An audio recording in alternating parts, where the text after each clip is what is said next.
बुटेनाबेंड Stuttgart की news 9 global summit में आए सभी साथियों को मेरा नमस्कार।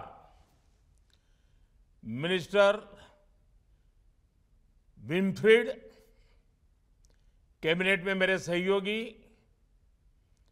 ज्योतिरादित्य सिंधिया और इस समिट में शामिल हो रहे देवी और सज्जनों, इंडो जर्मन पार्टनरशिप में आज एक नया अध्याय जुड़ रहा है। भारत के TV9 ने फ्राउ एब बे, स्टुटगार्ट और बाडेन व्यूर्टेम्बर्ग के साथ जर्मनी में इस समिट आयोजित की है। मुझे खुशी है कि भारत का एक मीडिया समूह आज के इंफॉर्मेशन युग में जर्मनी और जर्मन लोगों के साथ कनेक्ट करने का प्रयास कर रहा है। इससे भारत के लोगों को भी जर्मनी और जर्मनी के लोगों को समझने का एक प्लेटफॉर्म मिलेगा। मुझे इस बात की भी खुशी है कि न्यूज 9 इंग्लिश न्यूज चैनल भी लॉन्च किया जा रहा है। साथियों, इस समिट की theme India Germany a road map for sustainable growth है और ये थीम भी दोनों ही देशों की रिस्पॉन्सिबल पार्टनरशिप की प्रतीक है। बीते 2 दिनों में आप सभी ने इकोनॉमिक इश्यूज के साथ साथ स्पोर्ट्स और एंटरटेनमेंट से जुड़े मुद्दों पर भी बहुत सकारात्मक बातचीत की है। साथियों, यूरोप जियो पॉलिटिकल रिलेशंस और ट्रेड एंड इन्वेस्टमेंट दोनों के लिहाज से भारत के लिए एक इम्पोर्टेंट स्ट्रेटेजिक रीजन है और जर्मनी हमारे मोस्ट इम्पोर्टेंट पार्टनर में से एक है। 2024 में इंडो जर्मन स्ट्रेटेजिक पार्टनरशिप के 25 साल पूरे हुए हैं और ये वर्ष इस पार्टनरशिप के लिए ऐतिहासिक है, विशेष रहा है। पिछले महीने ही चांसलर शोल्ज अपनी तीसरी भारत यात्रा पर थे।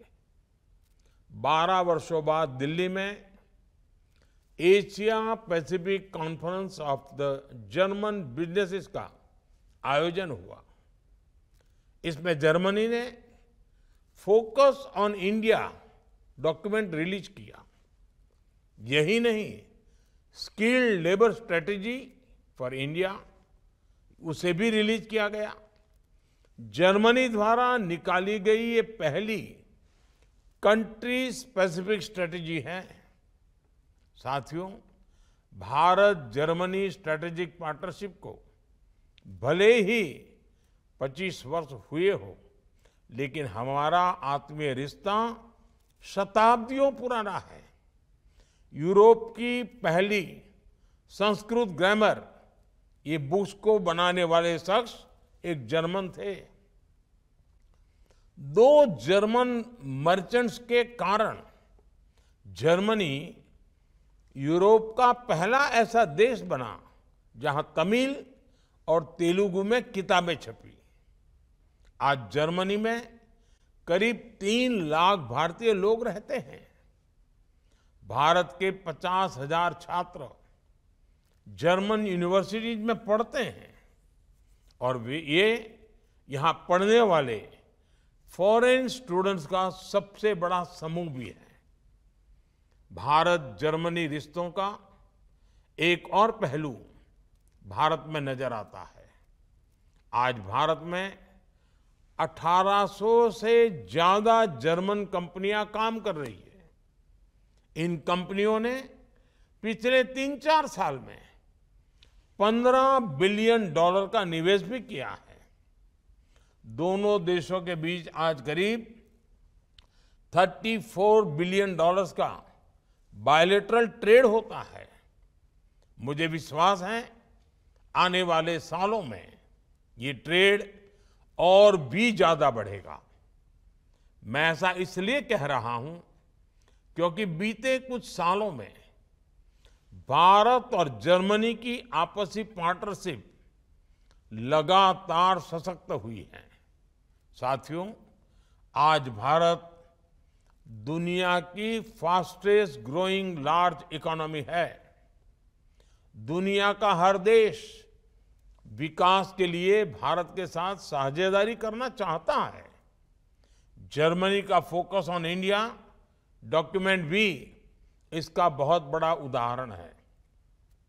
इस डॉक्यूमेंट से पता चलता है कि कैसे आज पूरी दुनिया भारत की स्ट्रैटेजिक इंपॉर्टेंस को एक्नॉलेज कर रही है।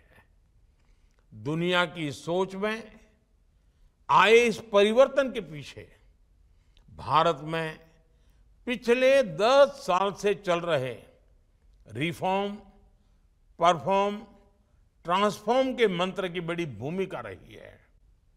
भारत ने हर क्षेत्र, हर सेक्टर में नई पॉलिसीज बनाई। 21वीं सदी में तेज ग्रोथ के लिए खुद को तैयार किया। हमने रेड टेप खत्म करके ईज ऑफ डूइंग बिजनेस में सुधार किया। भारत ने 30,000 से ज्यादा कंप्लायंस खत्म किए। भारत ने बैंकों को मजबूत किया ताकि विकास के लिए टाइमली और एफोर्डेबल कैपिटल मिल जाए। हमने जीएसटी की एफिशिएंट व्यवस्था लाकर कॉम्प्लिकेटेड टैक्स सिस्टम को बदला, सरल किया। हमने देश में प्रोग्रेसिव और स्टेबल पॉलिसी मेकिंग एनवायरनमेंट बनाया ताकि हमारे बिजनेस आगे बढ़ सके। आज भारत में एक ऐसी मजबूत नींव तैयार हुई है जिस पर विकसित भारत की भव्य इमारत का निर्माण होगा और जर्मनी इसमें भारत का एक भरोसेमंद पार्टनर रहेगा। साथियों, जर्मनी की विकास यात्रा में मैन्युफैक्चरिंग और इंजीनियरिंग का बहुत महत्व रहा है। भारत भी आज दुनिया का बड़ा मैन्युफैक्चरिंग हब बनने की तरफ आगे बढ़ रहा है। मेक इन इंडिया से जुड़ने वाले मैन्युफैक्चरर्स को भारत आज प्रोडक्शन लिंक इंसेंटिव देता है और मुझे आपको ये बताते हुए खुशी है कि हमारे मैन्युफैक्चरिंग लैंडस्केप में एक बहुत बड़ा परिवर्तन हुआ है। आज मोबाइल और इलेक्ट्रॉनिक्स मैन्युफैक्चरिंग में भारत दुनिया के अग्रणी देशों में से एक है। आज भारत दुनिया का सबसे बड़ा 2 व्हीलर मैन्युफैक्चरर है। दूसरा सबसे बड़ा स्टील एंड सीमेंट मैन्युफैक्चरर है और चौथा सबसे बड़ा 4 व्हीलर मैन्युफैक्चरर है। भारत की सेमीकंडक्टर इंडस्ट्री भी बहुत जल्द दुनिया में अपना परचम लहराने वाली है। ये इसलिए हुआ क्योंकि बीते कुछ सालों में हमारी सरकार ने infrastructure improvement, logistic cost reduction, ease of doing business और स्टेबल गवर्नेंस के लिए लगातार पॉलिसीज बनाई हैं, नए निर्णय लिए हैं। किसी भी देश के तेज विकास के लिए जरूरी है कि हम फिजिकल, सोशल और डिजिटल इंफ्रास्ट्रक्चर पर इन्वेस्टमेंट बढ़ाएं। भारत में इन तीनों फ्रंट्स पर इंफ्रास्ट्रक्चर क्रिएशन का काम बहुत तेजी से हो रहा है। डिजिटल टेक्नोलॉजी पर हमारे इन्वेस्टमेंट और इनोवेशन का प्रभाव आज दुनिया देख रही है। भारत दुनिया के सबसे अनोखे डिजिटल पब्लिक इंफ्रास्ट्रक्चर वाला देश है। साथियों, आज भारत में बहुत सारी जर्मन कंपनीज है। मैं इन कंपनियों को निवेश और बढ़ाने के लिए आमंत्रित करता हूं।